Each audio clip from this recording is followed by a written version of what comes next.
এ আশিক, এই দোকান কার? আরে আমার। কি বলিস? কিভাবে দোকান দিলি? আরে আমার আম্মা কিনে দিয়েছে, আমি এখন দোকানদারি করে খাচ্ছি। ও, তাহলে তো ভালোই রে, তুইও শেষমেশ সেটেল হয়ে গেলি। কসি বন্ধু, দোকান কিনতে কত টাকা লাগলো? আরে এই তো বেশি না, 9-10 লাখ টাকা হবে। কি বলিস?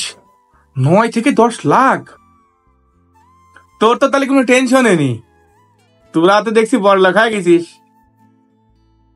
আল্লাহ খালি তোদেরই দেয়, আল্লাহ আমাদের যে কবে দেবে।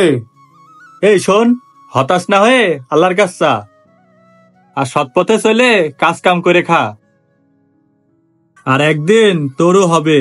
হ্যাঁ, কবে যে দেবে তার কোনো ঠিক নাই।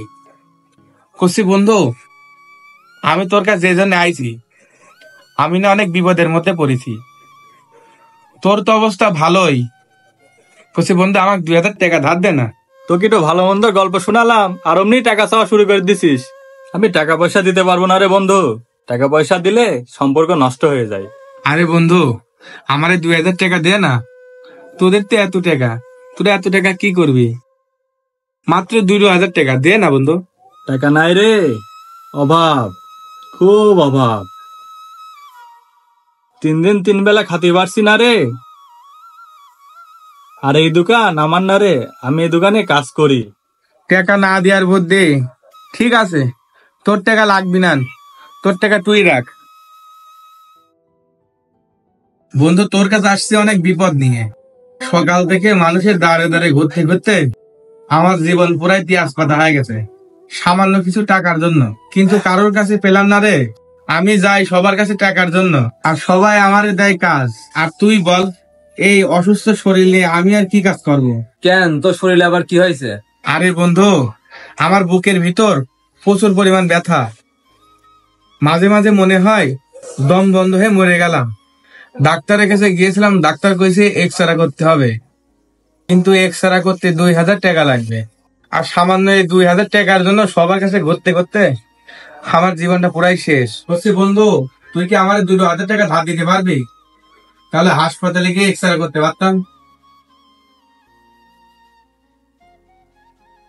এই নে 2000 টাকা, এইটা নিয়ে এখন হাসপাতালে যা।